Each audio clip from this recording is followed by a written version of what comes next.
Assalamualaikum warahmatullahi wabarakatuh. Alhamdulillahi rabbil alamin. Wassalatu wassalamu ala asyrafil mursalin wa ala alihi wa ashabihi ajma'in. Amma ba'd. Ya ayyuhalladzina amanu taqullaha haqqa tuqatih wa la tamutunna illa wa antum muslimun. Ya ayyuhan nasu ittaqu rabbakum alladzi khalaqakum min nafsin wahidah وخلق منها زوجها وبث منهما رجالا كثيرا ونساء واتقوا الله الذي تساءلون به والارحام ان الله كان عليكم رقيبا يا ايها الذين امنوا اتقوا الله وقولوا قولا سديدا يصلح لكم اعمالكم ويغفر لكم ذنوبكم ومن يطع الله ورسوله فقد فاز فوزا عظيما فان اصدق الحديث كتاب الله وخير الهدي هدي محمد صلى الله عليه وسلم وشر الأمور محدثاتها وكل محدثة بدعة وكل بدعة ضلالة وكل ضلالة في النار اللهم صل على محمد وعلى آل محمد كما صليت على إبراهيم وعلى آل إبراهيم إنك حميد مجيد எல்லாம் வல்ல அல்லாஹ்வுடைய திருநாமம் போற்றி ஆரம்பம் செய்கின்றேன். ஸலாத்தும் ஸலாமும் இறை தூதர் நபி முஹம்மது ஸல்லல்லாஹு அலைஹி வஸல்லம் அவர்கள் மீதும் அவருடைய வாழ்க்கை வழிமுறைகளை இந்த உலகத்திலே பின்பற்றி வாழ்ந்த உத்தம சஹாபாக்கள், தொடர்ந்தவர்கள், உயர்ந்தவர்கள் இன்ஷா அல்லாஹ் கியாமத்துடைய நாள் வருகின்ற வரைக்கும் தூய்மையான இஸ்லாத்திலே வாழ்ந்து தூய்மையோடு மரணிக்க வேண்டும் என்ற நல்ல எண்ணங்கள் கொண்ட ஆண்கள், பெண்கள், வாலிபர்கள், வயோதிபர்கள், குறிப்பாக என்னையும் உங்களையும் ஈண்டெடுத்து எனக்கும் உங்களுக்கும் அறிவையும் அன்பையும் நேசத்தையும் பாசத்தையும் கூட்டி வளர்த்து பெற்று இப்போது இந்த சிறப்பான இந்த மாதத்தில் என்னையும் உங்களையும் விட்டு மறைந்து பரிசத் என்று சொல்லுகிற அந்த மண்ணறையிலே வாழ்ந்து கொண்டிருக்கின்ற என்னையும் உங்களையும் பெற்றெடுத்த தாயும் தந்தையும் மீதும் இந்த மண்ணுக்கு மேலே வாழ்ந்து கொண்டிருக்கின்ற என்னையும் உங்களையும் பெற்றெடுத்த தாயும் தந்தையும் மீதும் அல்லாஹ்வுடைய அருளும் அன்பும் பாவ மன்னிப்பும் நரகத்தின் விடுதலையும் என்றென்றும் உண்டாக வேண்டும் என்ற இனிய பிரார்த்தனையோடு ஆரம்பம் செய்கின்றேன். கண்ணியத்துக்கும் பெருமதிப்புக்கும் உரிய இஸ்லாமிய சகோதர சகோதரிகளே, வாலிபர்களே, அல்லாஹ்வுடைய நல்லடியார்களே, அல்லாஹ்வுடைய அருளால் அல்லாஹ்வினால் சிறப்பிக்கப்பட்ட அல்லாஹ்வுடைய அருளை பெற்ற இந்த உயர்தரமான இந்த மார்க்கத்திலும் அதே போன்று சிறப்பை பெற்ற ஒரு உயர்தரமான ஒரு மாதத்திலும் நானும் நீங்களும் அல்லாஹ்வினால் கடமையாக்கப்பட்ட இஷாவுடைய தொழுகையை இமாம் ஜமாஅத்தோடு தொழுதுவிட்டு உபரியான வணக்கமாகிய கியாமுல் லைல் என்று சொல்லுகிற அந்த வணக்கத்தையும் செலுத்திவிட்டு இன்னும் ஒரு இபாதத்தை நாளை செய்ய வேண்டும் என்பதற்காக வேண்டி நோன்பு நோக்க வேண்டும் என்ற உயர்ந்த எண்ணத்தோடு இந்த இடத்திலே ஈமானையும் இஸ்லாத்தையும் நாம் நீங்களும் கேட்பதற்காகவும் என்னுடைய உங்களுடைய இதயத்திலே உள்ள ஈமானை அதிகரித்துக் கொள்வதற்காகவும் சற்று நேரம் நானும் நீங்களும் அமர்ந்து கொண்டிருக்கிறோம். கண்ணியத்துக்குரிய இஸ்லாமிய சகோதர சகோதரிகளே, அல்லாஹ்வுடைய நல்லடியார்களே, நானும் நீங்களும் பார்த்து வருகிற அந்த தொடரான நாம் இந்த பூமியில் வாழுகிற போது நாம் எவ்வளவு இபாதத்துக்கள் செய்தாலும் சில நேரங்களில் நாங்கள் செய்கின்ற இறைவனோடு இந்த பூமியிலே உள்ள தொடர்புகள் சில நேரங்களில் நாங்கள் விடுபட்டு போனால், அதாவது தொழுகை, நோன்பு, அது போன்று அல்லாஹ்வினால் கடமையாக்கி அல்லாஹ்வுக்கும் அடியானுக்கும் சம்பந்தப்பட்ட அந்த இபாதத்துக்களுடைய விடயங்களில் ஏதாவது குறை ஏற்படுமாக இருந்தால் அது இறைவனோடு நானும் நீங்களும் மன்றாடி சுஜூது செய்து அழுது மன்னிப்பு கேட்டு அவைகளை நிச்சயமாக சரிப்படுத்திக் கொள்ள முடியும். ஆனால் இந்த உலகத்திலே உள்ள மனித இனங்களோடு, இந்த உலகத்திலே உள்ள இரத்த பந்தங்களோடு, இந்த உலகத்திலே உள்ள நண்பர்களோடு நானும் நீங்களும் வாழுகிற காலத்தில் ஏதாவது குறைகள் பிழைகள் நடக்குமாக இருந்தால் அதற்கு இந்த மண்ணுக்கு மேலே நானும் நீங்களும் தீர்வு காணாமல் இந்த மண்ணை விட்டு மறைந்ததன் பிறகு தீர்வு காண நினைப்போமாக இருந்தால் அதுதான் நானும் நீங்களும் செய்கிற மிகப்பெரிய நஷ்டம் என்பதை மறந்துவிடக் கூடாது. அல்லாஹ் தஆலா அல்-குர்ஆன் சூரத்துன் நிஸா 4வது அத்தியாயம் 36வது வசனம், வஅபுதுல்லாஹ், அல்லாஹ்வை நீங்கள் வணங்குங்கள், வலா துஷ்ரிகு பிஹி ஷைஆ, அவனுக்கு எதையும் நீங்கள் இணை வைக்காதீர்கள், வபில் வாலிதைனி இஹ்சானா, உங்களை பெற்றெடுத்த தாய் தந்தைக்கு நீங்கள் உபகாரம் செய்து கொள்ளுங்கள். அதே போன்று உங்களுடைய உறவுகளோடு வதில் குர்பா, உங்களுடைய உறவுகளோடு நல்ல முறையில் நீங்கள் பேணி நடந்து கொள்ளுங்கள். வதில் ஜாரி, உங்களுடைய அண்டை வீட்டாரோடும் நீங்கள் நல்ல முறையில் நடந்து கொள்ளுங்கள் என்று அந்த குர்ஆன் வசனம் தொடராக பேசுவதை பார்க்கிறோம். கண்ணியத்துக்குரிய இஸ்லாமிய உறவுகளே, அல்லாஹ்வுடைய நல்லடியார்களே, இஸ்லாம் அண்டை வீட்டு அல்லது அயலவர் அல்லது பக்கத்து வீட்டிலே உள்ளவரை இஸ்லாம் 3 கட்டங்களாக பிரித்து பார்க்கும்.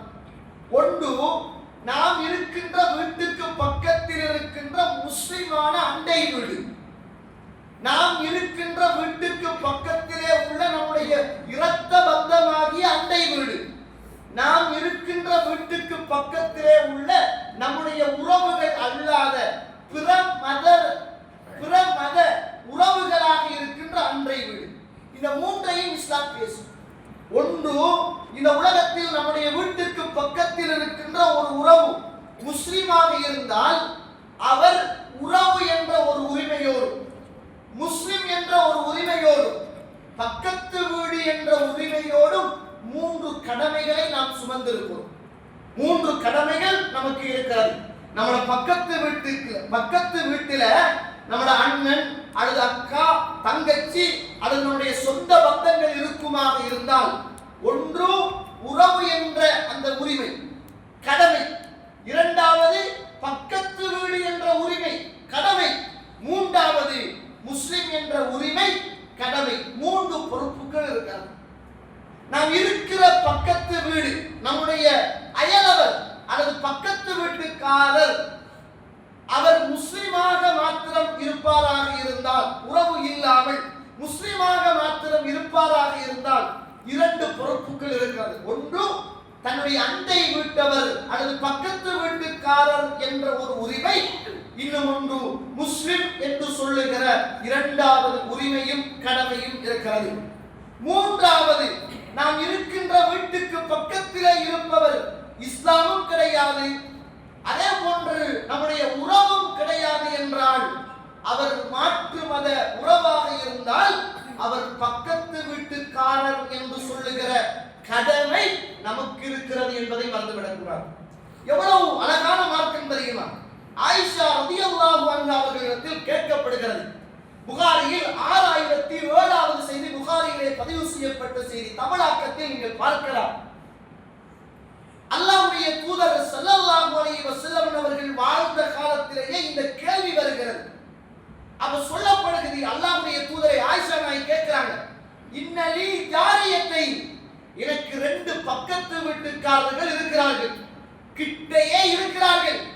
நான் 2 வீட்டுக்கும் இருப்பதை கொடுக்க முடியாது, ஒரு வீட்டாருக்கு மாத்திரம்தான் கொடுப்பதற்கு போதுமாக இருக்கிறது. நான் எப்படி என் பக்கத்து வீட்டுக்காரரை தெரிவு செய்ய வேண்டும் என்று கேட்டார்கள். அந்த காலத்தில் வறுமை தானே, கஷ்டம் தானே, பொருளாதார நெருக்கடி தானே, உணவுகள் தட்டுப்பாடு தானே, இருந்தாலும் பக்கத்து வீடு என்று சொல்லுகிற உரிமையுடைய விடயத்தில் நான் ஒரே ஒரு வீட்டுக்கு தான் கொடுக்க முடியுமான உணவோ ஏதோ ஒன்று என்னுடைய கையில் இருக்கிறது யா ரசூலுல்லாஹ். ஆனால் எனக்கு 2 பக்கத்து வீடு இருக்கிறார்கள், இந்த பக்கத்து வீட்டில் நான் எந்த வீட்டுக்கு கொடுக்க வேண்டும் என்று கேட்டார்கள். சொன்னாங்க ரசூலுல்லாஹ் ஸல்லல்லாஹு அலைஹி வஸல்லம், ஆயிஷா அம்மா, உங்களுடைய வீட்டு வாசல் இருக்கிறதே, கதவு இருக்கிறதே, அந்த கதவுக்கு பக்கத்தில் உள்ளவர்தான் உங்களுடைய முதலாவது அண்டை வீட்டார் என்றார். நீங்க உங்களோட வாசலை திறக்கிற நேரம் யாருடைய வீடு இருக்குதோ அது இந்துவாக இருக்கலாம், இஸ்லாமிய உறவாக இருக்கலாம், உங்களுடைய சொந்தமாக இருக்கலாம், வெளி ஊர் உறவாக இருக்கலாம், யாராக இருந்தாலும் உங்களோட வீட்டு வாசலுக்கு முன்னால் கதவை திறக்கிற போது பக்கத்தில் யார் இருக்கிறாரோ அவர்தான் உங்களுடைய அண்டை வீட்டார், அவருக்குத்தான் முதல் உரிமை இருக்கிறது என்ற செய்தியை ரசூலுல்லாஹ் ஸல்லல்லாஹு அலைஹி வஸல்லம் அவர்கள் சொன்னார்கள். சாதாரண விஷயமா இது? ரசூலுல்லாஹ் ஸல்லல்லாஹு அலைஹி வஸல்லம் உங்களோடும் என்னோடும் பேசுகிறார். புகாரியில் 6014வது ஹதீஸ், அல்லாஹ்வுடைய தூதர் என்னோடும் உங்களோடும் பேசுகிறார்கள். மா ஸால ஜிப்ரீல் யூஸீனு பில் ஜாரி, இந்த பூமியில் ஜிப்ரீல் அலைஹிஸ்ஸலாத்து வஸ்ஸலாம் அன்னவர்கள் எனக்கு வசியத்து சொல்லிக்கொண்டே இருந்தார்கள், உபதேசம் பண்ணிக்கொண்டே இருந்தார்கள். எந்த அளவுக்கு தெரியுமா?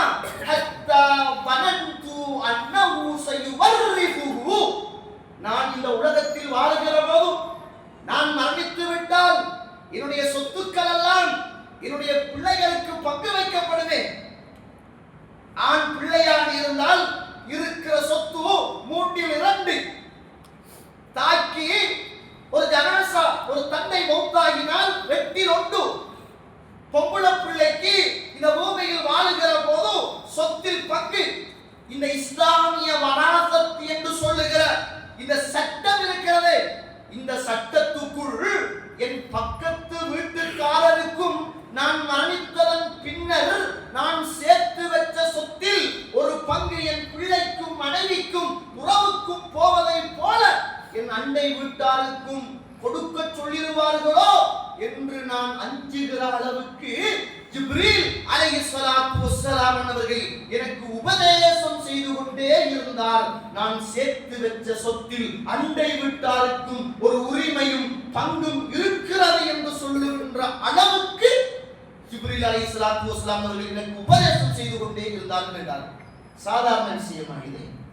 அதனால ரசூலுல்லாஹ் சொன்னாங்க, யா அபூதர், அபூதர்ரே ரலியல்லாஹு அன்ஹு, இதா தபக்த, நீங்கள் ஏதாவது ஆணம் காட்சினால், ஏதாவது கறி சமைத்தால், அல்லது தண்ணி அத்திர்மா, தண்ணியை அதிகமாக ஊற்றுங்கள், அண்டை வீட்டாருக்கு கொடுத்தனுப்புங்கள் என்ன, பக்கத்து வீட்டுக்கு கொடுத்தனுப்புங்க என்ன. ஒரு காலத்துல இருந்துச்சுங்க, நம்மட அம்மா மௌத்தா போயிட்டாங்க, அம்மாட அம்மா மௌத்தா போயிட்டாங்க, அப்பாட அப்பா மௌத்தா போயிட்டாங்க. ஒரு காலம் வீட்டுல ஏதாவது விசேஷமாக பிரியாணி செய்தாலும் அல்லது ஏதாவது நல்ல சுவையான உணவுகள் செய்தாலும் அதுல 1 2 ஒரு சோத்த ஒரு பிளேட்ல போட்டு ஒரு கறி துண்டை போட்டு ஏதாவது ஒரு கறியை ஊற்றி அப்படியே தந்த பக்கத்து வீட்டுக்கு கொடுத்து அனுப்புகிற வழக்கமும் பழக்கமும் வணக்கமும் அன்றைய காலத்துல இருந்துச்சு. இப்ப வீட்டுல ஆக்குற பிரியாணி வாசம் பக்கத்து வீட்டுல படுக்கிற பையனை கட்டி இழுத்து போட்டு அவன் திரும்ப பிரியாணி வாசமா இருக்குதே என்று ஏங்குகிற அளவுக்கு தான் நம்மட சமையல் வாசம் தான் அவங்கள பெட்ரூமை கிழிக்கிறதே தவிர ஆக்கிரத்துல ஒரு புடி கொடுக்குகின்ற எண்ணம் இல்லாமல் தான் இல்லாம ரஹிமல்லாஹ் அல்லாஹ் அருள்சிதவர்களை தவிர நிறைய பேர் வாழ்ந்துட்டு. நம்மட பிள்ளை சாப்பிட்டு கிழிச்சு போட்டு போன அந்த கிட்கட் சாக்லேட் அவன்ட வீட்டு வாசல் படியில கிடக்கு. அவன்ட பிள்ளை வந்து நல்ல சாக்லேட் என்று தூக்கி பார்த்துட்டு ஏக்கத்தோட போறாங்க. நம்மட பிள்ளை தின்னுகின்ற ஆரஞ்சு ஆப்பிள் தோல்களும் பக்கத்து வீட்டுக்காரனுடைய வாசலுக்கு முன்னால நம்மட வீட்டில உள்ள நம்மட குழந்தை பிள்ளைக்கு இரவுல கட்டின பெம்பஸ் ஜராதையாகி அசிங்கப்படுத்தி வீட்டுக்குள்ள வச்சுக்கொள்ள இயலா நாட்டம் நம்மட சகோதரன் முன் வீட்டுக்காரனுடைய வாசற்படியில நாய் பிச்சி வெளியாகிற அளவுக்கு இன்னைக்கு நம்மட செயற்பாடு. நம்மட வீட்டில உள்ள சுவரு நல்ல பழுதாகாம நல்ல பளபள என்று பெயிண்ட் அடிச்சு பாதுகாக்கிறோம். நம்மட கூர தண்ணி அவன் கட்டின வீட்டுல அவன் சுவத்துல டேமேஜ் ஆக்கி அவன் அடிச்ச பெயிண்ட் எல்லாம் அசிங்கமாகுது. அல்லாஹ் அக்பர். ரசூலுல்லாஹ் சொன்னாங்க ஒரு இடத்தை நீ விற்க போகிறாய் என்றார். ஒரு இடம் இருக்குது, ஒரு காணி இருக்குது, அதை நீ விற்கிறண்டா முதலாவது ஃபல் யுக்ரிப் அலா ஜாரி, தன்னுடைய அண்டை வீட்டுக்காரனுக்கு முதல் சொல்லு, நான் இதை விற்க போறேன், நீங்க வாங்க போறீங்களான்னு கேளுங்க. அவன் இல்லைன்னு சொன்னாதான் வேறொரு மனுஷனுக்கு விற்கணும் என்பதை இஸ்லாம் வலியுறுத்துகிறது. நம்ம விற்கிறதே அவன தொல்லையால தானே, நம்ம விற்கிறதே பக்கத்து வீட்டில இருந்து கொள்ள ஏலா என்பதற்காகத்தான். எப்ப பார்த்தாலும் நாயின் கரைச்சட்டியும் மாதிரி சண்டை தான் நடக்குது, கீரியும் பூனையும் மாதிரி எந்த நாளும் பிரச்சனை தான் நடக்குது. அதனாலதான் வித்துக்கு ஓடுறோம். ரசூலுல்லாஹ் சொன்னாங்க, ஒன்றை நீ விற்க வேண்டுமாக இருந்தால் பக்கத்து வீட்டுக்காரன்ட்ட முதல் சொல்லு, நான் விற்க போறேன் அப்படி சொல்லு. ரசூலுல்லாஹ் சொல்றாங்க, சுப்ஹானல்லாஹ். புகாரியிலே 2566வது செய்தி, புகாரியிலே பதிவு செய்யப்பட்ட செய்தி. அல்லாஹ்வுடைய தூதர் என்னோடும் உங்களோடும் குறிப்பாக பெண் சமூகத்தை அழைத்து பேசுகிறார்கள். ஆண்களுக்கு அந்த பிரச்சனை குறையும். எது பக்கத்து வீட்டு பிரச்சனை குறையும். அஸ்ஸலாமு அலைக்கும் பாய், அஸ்ஸலாமு அலைக்கும் பாய், நாங்க போயிட்டே இருப்போம். 24 மணித்தியாலும் வீட்டுக்குள் இருக்குகின்ற நம்மட மேனேஜர்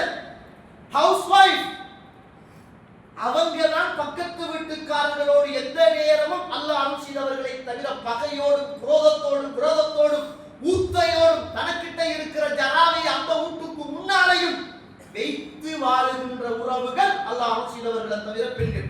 ரசூலுல்லாஹ் கூப்பிடுறாங்க, யா நிசா அல் முஸ்லிமாத், முஸ்லிமான பெண்களே ரசூலுல்லாஹ் அழைக்கிறாங்க. லா தஹ்திரன்ன ஜாரத்தும் மின் ஜாரத்திஹா, எந்த ஒரு பெண்ணும் தன்னுடைய அண்டை வீட்டாரை கேவலமாக நினைக்க வேண்டாம், கேவலமாக நினைக்க வேண்டாம். வலவு பிஷாத்தின்,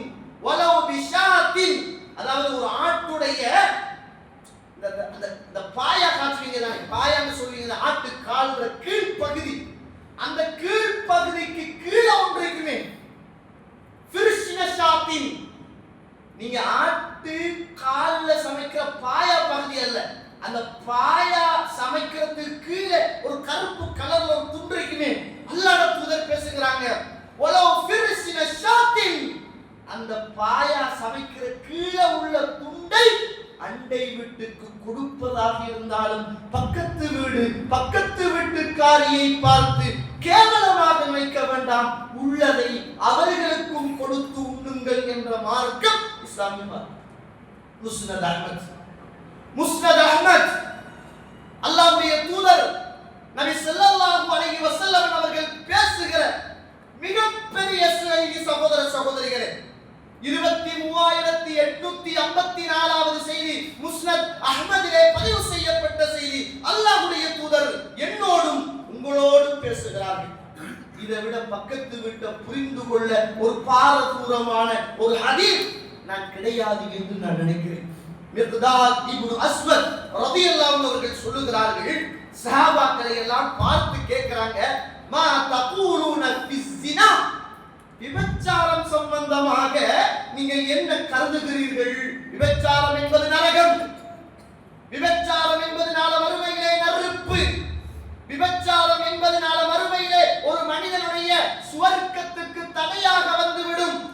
நான் மிஅராஜுக்கு போனேன், மிஅராஜுக்கு போன போது நரகத்திலே ஒரு கிணறு போன்ற கீழே அப்படியே அகலமாகவும் மேலே அப்படியே கூராகவும் உள்ள ஒரு பெரியதொரு கிணறு போன்ற ஒன்றை நான் கண்டேன். அதுக்குள் நான் பார்க்கிறேன், பெண்களும் ஆண்களும் ஆடைகள் இல்லாமல் ஒரியானத்தோடு ஆடைகள் அற்றவர்களாக அந்த கிணறு போன்ற சுருள் போன்ற ஒன்றுக்குள் ஆண்களும் பெண்களும் இருப்பதை நான் கண்டேன். கீழால் அவர்களுக்கு நெருப்புகள் மூட்டப்படுகிறது. அந்த நெருப்புடைய வேதனைகளை எல்லாம் சுமந்து கொள்ள முடியாமல் கதறுகிறார்கள், கத்துகிறார்கள். ஆண்களும் பெண்களும் அந்த சுருள் போன்ற அந்த ஒரு பெரிய பாத்திரம் போன்ற ஒன்றுக்குள் நிர்வாணமாக இந்த நெருப்பிலே வேக வைக்கப்படுவதை நான் கண்டேன். யார் என்று கேட்டேன். இந்த மண்ணுக்கு மேலே அவர்கள் விபச்சாரம் செய்தவர்கள் என்று எனக்கு சொல்லப்பட்டது. நாங்க ரசூலுல்லாஹ் ஸல்லல்லாஹு அலைஹி வஸல்லம் அவர்கள் புகாரியிலே பதிவு செய்யப்பட்ட செய்தி. மிகப்பெரிய பாவம், இந்த பூமியிலே பெரும் பாவம் என்று இறைவனினாலும் இறை தூதரினாலும் சொல்லப்பட்ட மிகப்பெரிய பாவம் இந்த விபச்சாரம். இந்த விபச்சாரம் சம்பந்தமாக மா தகூலுன ஃபிஸ்ஸினா, விபச்சாரம் சம்பந்தமாக என்ன நீங்கள் நினைக்கிறீர்கள் என்று மிக்தாத் இப்னு அஸ்வத் ரலியல்லாஹு அவர்கள் கேட்டார்கள். சொன்னாங்க, ஹாதா ஹராம், அது அல்லாஹ் தடுத்தது, அது மார்க்கம் தடுத்தது, மறுமையுடைய நாள் வருகிற வரைக்கும் அது ஹராமானது என்றார்கள். அந்த நேரத்தில் மிக்தாத் இப்னு அஸ்வத் ரலியல்லாஹு அவர்கள் சொன்னார்கள், தோழர்களே, எந்த மனிதன் தன்னுடைய பக்கத்து வீட்டுக்காரியோடு விபச்சாரம் செய்கிறானோ அவன் 10 பெண்களோடு இந்த மண்ணுக்கு மேலே விபச்சாரம் செய்வதை விடவும் கொடிய பாவம் என்று ரசூலுல்லாஹ் ஸல்லல்லாஹு அலைஹி வஸல்லம் சொன்னார்கள். ஒரு பெண்ணோடு விபச்சாரம் செய்வதே பாவம், நரகம், அல்லாஹ்வுடைய மன்னிப்பு இல்லை என்றால் ரசூலுல்லாஹ் சொல்றாங்க, பக்கத்து வீட்டுக்காரியோடு ஒரு மனிதன் தகாத உறவில் ஈடுபடுவது என்பது 10 பெண்களை இந்த மண்ணுக்கு மேலே விபச்சாரம் செய்வதை விடவும் கொடுமையானது என்றார்கள் அல்லாஹ்வுடைய தூதர் என்றார்கள். ஏன் சொல்லுங்க, பக்கத்து வீட்டுக்காரன் நம்மளை நம்பித்தான் அந்த பயணம் போறான். நம்மள பிள்ளைய பக்கத்து வீட்டுக்காரன் பார்த்து கொள்வான், அவன் பிள்ளையை போன்று என்ற அந்த நம்பிக்கையோடு தான் அவன் வெளிநாட்டிலே உறங்கிக் கொண்டிருக்கிறான். எனது மனைவியும் எனது பிள்ளைகளும் நல்ல பக்கத்து வீட்டுக்காரனுடைய பார்வையில் இருக்கிறார்கள், யாரும் அந்த வீட்டை நெருங்க மாட்டார்கள் என்ற எண்ணத்தோடு தான் அவன் அவனுடைய மனைவிக்காக பிள்ளைகளுக்காக வெளிநாடுகளிலே இருந்து அவன் வேர்வை சிந்தி உழைத்துக் கொண்டிருக்கின்றான். பக்கத்து வீடு என்னை போல அவனுடைய மனைவி அவனுடைய பிள்ளையை அவன் பராமரிப்பதைப் போல பாதுகாப்பதைப் போல என் பிள்ளைகளையும் என் மனைவியையும் அவன் பராமரிப்பான் பாதுகாப்பான் என்ற அந்த உயர்ந்த எண்ணத்தோடு தான் பக்கத்து வீட்டுக்காரன் நம்பிக்கையோடு வெளி ஊர்களுக்கும் வியாபாரத்துக்கும் வெளிநாடுகளிலும் அவன் வாழ்ந்து கொண்டிருக்கின்றான். அந்த நம்பிக்கைக்கு துரோகம் செய்வது, அப்படிப்பட்ட பக்கத்து வீட்டுக்காரர்களோடு தகாத உறவில் ஈடுபடுவது இந்த மண்ணுக்கு மேலே 10 பெண்களோடு விபச்சாரம் செய்வதை விடவும் கொடுமையானது என்ற செய்தியை அன்று அல்லாஹ்வுடைய தூதர் ஸல்லல்லாஹு அலைஹி வஸல்லம் அவர்கள் முஸ்னத் அஹ்மதி என்று சொல்லுகின்ற கிரந்தத்தில் 23854வது செய்தியாக சொல்லித் தருவதை பார்க்கிறோம். நீங்கள் திருடுவது சம்பந்தமாக என்ன நினைக்கிறீர்கள் கேட்கிறார்கள். மிக்தாத் இப்னு அஸ்வத் ரலியல்லாஹு அவர்கள் சொன்னாங்க, ஹாலா ஹராம், திருடுவது என்பது ஹராமாகும். மறுமையுடைய நாள் வருகிற வரைக்கும் இஸ்லாம் அதை தடை செய்திருக்கிறது, ஹராமாக்கி இருக்கிறது என்றார்கள். அப்ப சொன்னாங்க, தோழர்களே, பக்கத்து வீட்டில் ஏதாவது ஒன்று திருடுவது என்பது வெளியில் 10 வீடுகளில் திருடுவதை விடவும் மிகப்பெரிய பாவம் என்றார்கள் அன்று வாழ்ந்த சஹாபா. யோசித்து பாருங்கள், ரசூலுல்லாஹ் சொன்னதாக சொன்னார்கள். சாதாரண விஷயமா இது? சாதாரண விஷயமா சகோதர சகோதரிகளே? மிகப்பெரிய ஒரு விஷயம். பக்கத்து வீடு என்பது நம்முடைய சுவர்க்கத்துக்கு தடையாக வந்து நின்று கொள்ளுகின்ற மிகப்பெரிய ஆபத்தான ஒரு பாவம். ஆனா இன்னைக்கு நம்ம கணக்கே, அவன் இந்து தான், அவன் என்ன சொந்தக்காரன், அவன் இன்னைக்கு இருந்தா நாளைக்கு போயிடுவான், அவன் பிள்ளை தான், என்ன ஊடு சுத்தமா இருந்தா சரிதான், அது அவன் என்று நினைக்கிறோம். பாருங்கள், அது ஈமான் இல்லாத தனம் என்பதை இஸ்லாம் எனக்கும் உங்களுக்கும் போதிக்கின்றது என்பதை நான் நீங்களும் மறந்துவிடக் கூடாது. அல்லாஹ்வுடைய தூதர் பேசுகிறார்கள். அதபுல் முஃப்ரத் ஸஹீஹுல் புகாரியுடைய அந்த கிதாபை எழுதிய இமாம் புகாரி ரஹிமஹுல்லாஹ் அவர்களுக்குரிய இன்னும் ஒரு புத்தகம் அதபுல் முஃப்ரத். அந்த கிரந்தத்தில் 88வது செய்தியாக பதிவு செய்யப்பட்ட செய்தி அல்லாஹ்வுடைய தூதரிடத்தில் சொல்லப்படுகிறது. ஃபுலானா ஒரு பெண் இருக்கிறாள். அந்த பெண் இரவு நேரத்தில் எழும்பி தொழுகிறாள், தனக்கிட்ட இருப்பதை தர்மமாக கொடுக்கிறாள், பகல் நேரத்தில் நோன்பு நோக்கிறாள். என்ன, இரவு நேரத்தில் நபீலான வணக்கத்தை அவள் இந்த மண்ணுக்கு மேலே நின்று எழும்பி தொழுது கொண்டிருக்கிறாள். பகல் நேரத்தில் சுன்னத்தான நோன்புகளை அவள் பிடிக்கிறாள். நஃபிலான தொழுகை தொழுகிற பெண்ணிடத்தில் ஃபர்லான தொழுகைக்கு குறை இருக்குமா? இல்லையே. சுன்னத்தான நோன்பை பிடிக்கிற பெண் ஃபர்லான நோன்பில் ஓட்டை விடுவானா? இல்லையே. ரசூலுல்லாஹ் சொல்லப்படுகிறது, ஒரு பெண் இருக்கிறாள், தகூமு மினல் லைலா, இரவிலே எழும்புகிறாள், தஸூமுன் நஹார், பகலில் நோன்பு நோக்கிறாள், தனக்கிட்ட இருப்பதில் ஏழை எளியவர்களுக்கு தான தர்மம் கொடுக்கிறாள். ஆனால் அல்லாஹ்வுடைய தூதரே, உதிஹா ஜீரானிஹா பிலிசானிஹா, தன்னுடைய நாவால் அண்டை வீட்டுக்காரியை நோவினைப்படுத்துகிறாள், துன்புறுத்துகிறாள் என்று சொல்லப்பட்ட போது ரசூலுல்லாஹ் சொன்னாங்க, அவள் செய்கின்ற வணக்கத்தில் அவளுக்கு எந்த விதமான லா கைர ஃபீஹா, அவளுக்கு எந்த நலவுமே கிடையாது. அவள் தொழுகையோ அவள் நோன்போ அவள் தர்மமோ எந்த ஒரு நலவும் கிடையாது. இன்னஹா ஹிய ஃபின்னார், அவள் நரகவாதி என்றார்கள் ரசூலுல்லாஹ் ஸல்லல்லாஹு அலைஹி வஸல்லம். நஊது பில்லாஹி மின்ஹா, அல்லாஹ் என்னையும் உங்களையும் பாதுகாக்கட்டும். சாதாரண விஷயமா? இருக்கின்ற கணவன்மார்கள் கண்டிப்பாக உங்களுடைய மனைவிமார்களிடத்தில் இந்த செய்திகளை சொல்லுங்கள். இருக்கின்ற சகோதரிகள், பணியை மேலே இருக்கின்ற சகோதரிகள், இந்த விஷயத்தில் நானும் நீங்கள் சரியாக இருக்கிறோமா என்பதை என்னுடைய உள்ளத்தோடும் உங்களுடைய உள்ளத்தோடும் கொஞ்சம் உரசிப்பார்கள். சரியாக இருந்தால் இதிலே பிழையாக இருப்பவர்களிடத்தில் இந்த செய்திகளை நீங்கள் சொல்லி வையுங்கள். ரசூலுல்லாஹ் சொல்லப்படுகிறது, யா ரசூலுல்லாஹ், 5 நேரம் தான் ஒரு பெண் தொழுகிறார், ஃபர்லான நோன்பை மாத்திரம் தான் பிடிக்கிறாள், மேலதிகமாக எந்த வணக்கமும் கிடையாது. ஆனால் பக்கத்து வீட்டுக்காரியோடு பண்போடு அன்போடு குடும்பத்தோடு நல்ல முறையில் நடந்து கொள்கிறாள் யா ரசூலுல்லாஹ்.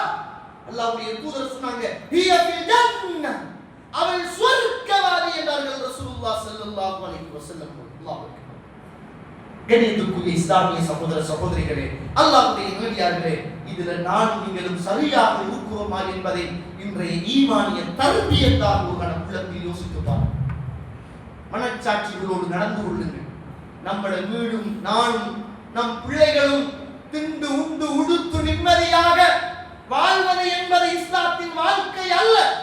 அந்த பக்கத்து வீட்டில் உள்ளவர்களும் நிம்மதியாக சந்தோஷமாக தனக்கிட்ட இருக்கிற கஞ்சோ கூழோ சம்சாரோ பெட்டிஸோ சர்பத்தோ ட்ரிங்க்ஸோ கூல் ட்ரிங்க்ஸோ ஜூஸோ இருந்தா கொஞ்சம் கொடுத்து உதவுவது என்பதுதான் ஈமானிய மிகப்பெரிய ஒரு வரலாறு என்பதை நானும் நீங்களும் மறந்துடக்கூடாது. இந்த உலகத்தில் வாழ்ந்த அப்துல்லா இப்னு அம்ர் ரலியல்லாஹு அன்ஹு அவர் தனக்கிட்ட இருந்த வேலையாட்ட கேட்பாரா, ஒரு ஆடு அறுத்தா கேட்பாரா, தோழர்களே எனக்கு பணிவிடை செய்கின்ற பணியாளரே ஆடு அறுத்தீங்களா?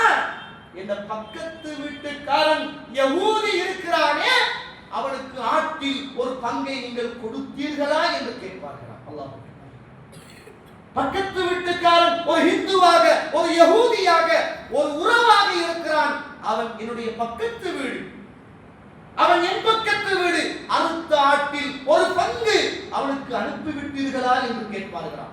திரும்ப திரும்ப திரும்ப கேட்பார்களாம். வேலையால் சொல்லுவாரா, எத்தனை தடவை கேட்கிறீங்க, கொடுத்தாச்சு ஏன்டா இப்படி கேட்கிறீங்களோ தெரியாண்டு வாரா. அதுக்கு சொல்லுவாரா, அல்லாஹ்வுடைய தூதர் இந்த மண்ணுக்கு மேலே வாழ்கிற போது சொல்லிக் கொண்டே இருந்தார்கள், அவர்களுக்கு தன்னுடைய சொத்தில் ஒரு பங்கு போய்விடுமோ என்று சொல்லுகிற அளவுக்கு இந்த மண்ணுக்கு மேலே ஜிப்ரீல் அலைஹிஸ்ஸலாத்து வஸலாம் அவர்கள் அல்லாஹ்வுடைய தூதருக்கு உபதேசம் செய்து கொண்டே இருந்தார்கள். அதைத்தான் நான் பயப்படுகிறேன் என்றார்கள் இந்த உலகத்தில் வாழ்ந்த அப்துல்லா இப்னு அம்ர் ரலியல்லாஹு அன்ஹு என்பதை பார்க்கிறோம். மிக்தாத் இப்னு அஸ்வத் ரலியல்லாஹு அன்ஹு, அபூ தர் அல்-கிஃபாரி ரலியல்லாஹு அன்ஹு, அப்துல்லா இப்னு அம்ர் ரலியல்லாஹு அன்ஹு, இந்த உலகத்தில் வாழ்ந்த அத்துணை சஹாபாக்களும் பக்கத்து வீட்டுக்காரருடைய விடயத்தில் இவ்வளவு பாரதூரமான செய்திகளை சொல்லியிருக்கிறார்கள். அது நமக்கு பாவம் என்றே கணக்கு, அது நச்சிங், தலையிலேயே இல்லை. நமக்கு சொந்த எந்த மனுஷன் அல்லாஹ்வோடு உள்ள தொடர்பு சரியாக இருக்கிறதோ அந்த மனுஷன் அடியார்களோடு உள்ள தொடர்புகளை நிச்சயம் சரியாக வைத்துக் கொள்வான். எந்த மனுஷன் அல்லாஹ்வோடு உள்ள தொடர்புகளில் ஓட்டை விடுகிறானோ கோட்டை விடுகிறானோ அந்த மனிதன் அடியானோடு உள்ள விஷயங்களில் கோட்டையை விடுவான், கோட்டை விடுவான். அதுதான் நம்ம அடியார்களோடு நல்லா இருக்கிறோம் என்றால் நிச்சயமாக படைத்தவனோடு நல்லாக இருக்கிறோம் என்பது அர்த்தம். படைத்தவனோடு நல்லாக இருக்கிறோம் என்றால் படைப்பினங்களோடும் நல்லாக இருக்கிறோம் என்பது அர்த்தம். இந்த பூமியில ரசூலுல்லாஹ் சொல்றாங்க, நான் மறுமையில் ஒரு பெண்ணை கண்டேன், அந்த பெண்ணுக்கு ஒரு பூனை பாஞ்சி பாஞ்சி கடிக்கிறது, அந்த பூனை அப்படியே அவளை வராண்டி எடுக்கிறது, கிழிச்செடுக்கிறது, அவள் அப்படியே நரகத்தில் அந்த பூனையினால் தண்டனை கொடுக்கப்பட்டு கொண்டே இருக்கிறாள். பூனை போட்டு பிக்கிதுங்க, பூனை வலிச்சு எடுக்குது, வராண்டி எடுக்குது, அந்த பூனையினால் அந்த பெண் தண்டனை கொடுக்கப்பட்டு கொண்டே இருக்கிறாள். யார் இவள்? ஏன் பூனையினால் தண்டனை பெறுகிறாள்? என்ன காரணம் என்று நான் கேட்டபோது இந்த பெண் உலகத்தில் வளர்த்த பூனைதான். அந்த பூனை அவள் வளர்க்கின்ற நேரத்தில் அந்த பூனையை கட்டி வைத்து உணவு கொடுக்காததின் காரணமாக அல்லாஹ் அந்த பூனையினாலேயே அவளுக்கு தண்டனை கொடுக்கிறான் என்று ரசூலுல்லாஹ் ஸல்லல்லாஹு அலைஹி வஸல்லம். பூனைக்கே இந்த நிலைமைண்டா, பூ போல இருக்கிற பக்கத்து வீட்டில் உள்ள நம்மளோட பக்கத்து வீட்டுக்காரர்கள், அண்டையவர்கள், அயலவர்கள் எவ்வளவு கவனமாக நான் நீங்கள் நடக்கணும் யோசித்து பாருங்க. இது சாதாரண விடயமா சகோதர சகோதரிகளே? நம்முடைய ஈமானுக்கு சோதனை. இப்ப நிறைய பேருக்கு இருக்கிற ஒரே ஒரு கேள்வி, இதை சொல்லி நிறைய செய்கிறேன். மொழவி நேற்று நான் கேட்டாங்க கொஞ்சம் பேர், நம்ம எவ்வளவுதான் பேசணும் போனாலும் சில ஆட்கள் வீட்டுக்குள்ள கூப்பிட்டு வாண்டு கூட சொல்லாம கதவை மூடுறாங்க. வீட்டுக்குள்ள போனாலும் ஆள் இல்லைன்றாங்க, கோல் அடிச்சாலும் ஆன்சர் பண்றாங்க இல்லை. சரி நம்ம தான் போய் சலாத் சொல்லுவோம் போனாலும் சண்டைக்கு வராங்க. அப்ப இது என்ன, இது என்னத்தை தான் நாங்க செய்யறோம், இதுக்கு மேல என்ன செய்ய அப்படின்னு. இதுதான் சோதனை, இதுதான் சோதனை. உங்களுக்கு மார்க்கம் தெரியுமே, உங்களுக்கு ஹதீஸ் தெரியுமே. அலிஃப் லாம் மீம் அஹஸிபன் நாஸ் அய்யுத்ரகு அய்யகூலு ஆமன்னா வஹும் லா யஃப்தனூன். நீங்கள் எல்லாம் லா இலாஹ இல்லல்லாஹ் என்று சொல்லிட்டீங்கன்னா சோதனை இல்லாமல் சொர்க்கம் போகலாம் என்று நீங்கள் நினைத்துக் கொள்கிறீர்களா? சுவர்க்கத்துக்கு சோதனை உங்களோட சொந்த அண்ணன், சொந்த தம்பி, சொந்த தாத்தா, அந்த சோதனையையும் பாஸ் பண்ணிட்டீங்கன்னு வைங்க, அப்பதான் சொர்க்கம். யாருக்கு? உங்களுக்கு சோதனை. உங்களுக்கு தானே மார்க்கம் தெரியும், உங்களுக்கு தானே ஹதீஸ் தெரியும், உங்களுக்கு தானே குர்ஆன் தெரியும். அண்ணனுக்கு உங்களோடு பேசாமல் இருப்பது அண்ணனுக்கு சோதனை, நீங்க அண்ணனோடு பேசாமல் இருப்பது உங்களுக்கு சோதனை. நீங்க தாத்தாவோடு கலைக்காமல் இருப்பது உங்களுக்கு சோதனை, தாத்தா உங்களோடு கலைக்காம இருப்பது அவருக்கு சோதனை. ரெண்டு பேரும் இந்த சோதனையை சாதனையாக ஆக்கி கொண்டால் இப்ராஹிம் ரப்புஹு பிகலிமாத்தின் ஃபஅத்தம்னஹுன்ன, எத்தனையோ சோதனைகளை கொண்டு இப்ராஹிமை நாம் சோதித்தோம், அத்தனை சோதனைகளையும் அவர் சாதனையாகவே ஆக்கினார். நெருப்புக்குள்ள போட்டு பார்த்தோம், மனைவிக்கும் அவருக்கும் குழந்தையை கொடுக்காம போட்டு பார்த்தோம். வேற ஊர்ல போக்குள்ள இன்னொரு மன்னன் மனைவியை எடுக்க பார்த்தான், அதை கொடுத்து சோதிக்க பார்த்தோம். பிள்ளை பிறந்தவனை பிரிச்சு பார்த்தோம், நெருப்புக்குள்ள தூக்கி போட்டு பார்த்தோம். வாப்பாவை இந்த பூமியில சோதனை ஆக்கிட்டோம், எல்லா சோதனைகளையும் கொடுத்தோம். வாப்பாவே சோதனை தானே, வாப்பா சிலை வணங்கி சிலையை செய்கிறவர், மகன் ஏகத்துவவாதி சிலைக்கு எதிரானவர், எல்லா சோதனையையும் கொடுத்தோமா? கொடுத்தே பார்த்தோம். எல்லா சோதனைகளையும் சாதனையாக ஆக்கிட்டார். உங்களுக்கு குடும்ப உறவு மட்டும்தான் சோதனை. இப்ராஹிம் அலைஹிஸ்ஸலாத்துக்கு பாப்பா சோதனை, இப்ராஹிம் அலைஹிஸ்ஸலாத்துக்கு மனைவி சோதனை, இப்ராஹிம் அலைஹிஸ்ஸலாத்துக்கு நெருப்பு சோதனை, இப்ராஹிம் அலைஹிஸ்ஸலாத்துக்கு புள்ள சோதனை, இப்ராஹிம் அலைஹிஸ்ஸலாத்துக்கு தான் பெற்ற பல வருஷம் காத்திருந்து தவம் இருந்து இறைவனிடத்தில் பிரார்த்தனை செய்து பெற்றெடுத்த பிள்ளையை அறுக்க வேண்டிய சோதனை. இதையெல்லாம் சாதனையாக மாற்றினார், அவர் நபியாக மாறினார். உங்களுக்கு இருக்கிற தம்பி, உங்கள்கிட்ட இருக்கிற தாத்தா, உங்கள்கிட்ட இருக்கிற அயலவர், உங்கள்கிட்ட இருக்கிற பக்கத்து வீட்டுக்காரர், இவர்களோடு பண்பாக அன்பாக அவர்கள் அநியாயம் செய்தாலும் நீங்கள் மன்னித்து சுயநலம் என்று சொல்லுகிற மறுமையில் நமக்காக அதை நம்ம இழக்கல் என்றால் எல்லாருமே இருப்பது ஈகோ அல்ல, சூப்பர் ஈகோ. ஈகோ வெறுத்தறீங்க, சூப்பர் ஈகோவை அறுத்தறீங்க, சூப்பரான மனுஷனாக இந்த உலகத்துல வாழ்வீங்க, மௌத்துக்கு பிறகு சுவர்க்கம் கிடைக்கும். அதுதான் நமக்கு சோதனை என்பதை நாம் நீங்கள் புரிந்து கொள்ள வேண்டும். கணித்துக்குரிய இஸ்லாமிய உறவுகளே, உங்களுக்கு நிறைய தெரியும், அயலவர் பற்றிய செய்திகள் நிறைய தெரியும், இருந்தாலும் ஒரு ஞாபகம் முட்டல் என்பதை உள்ளத்தில் ஆழமாக பதிவு செய்து கொள்ளுங்கள். இன்ஷா அல்லாஹ் நாளைய தினம் நட்பு, இஸ்லாத்துல நட்பு என்பதை இன்ஷா அல்லாஹ் பார்ப்போம். அல்லாஹ் ரப்பல் ஆலமீன் இந்த மண்ணுக்கு மேலே நல்லவர்களாக வாழ்ந்து அயலவர்களோடு அன்போடு பண்போடு அவர்களுடைய மனங்கள் நோவினைப்படாத அடிப்படையில் நம்முடைய வீடு மட்டுமல்ல அயலவருடைய வீடும் சுத்தமாக இருக்க வேண்டும், நமக்கு மட்டுமல்ல காத்து வரணும், அவனுக்கும் காத்து போகணும் என்ற அந்த நல்ல சிந்தனையோடு வாழ்ந்து இந்த மண்ணுக்கு மேலே எல்லா உரிமைகளிலும் கவனம் செலுத்தி அதையெல்லாம் கச்சிதமாக நிறைவேற்றி நல்லவர்களாக வாழ்ந்து நல்லவர்களாக வர்ணிக்க வல்லவன் ரஹ்மான் எனக்கும் உங்களுக்கும் துணை செய்வானாக. வாஹர் தவானா அல்ஹம்துலில்லாஹி ரப்பில் ஆலமீன். அஸ்ஸலாமு அலைக்கும் வரஹ்மத்துல்லாஹி வபரகாத்துஹு.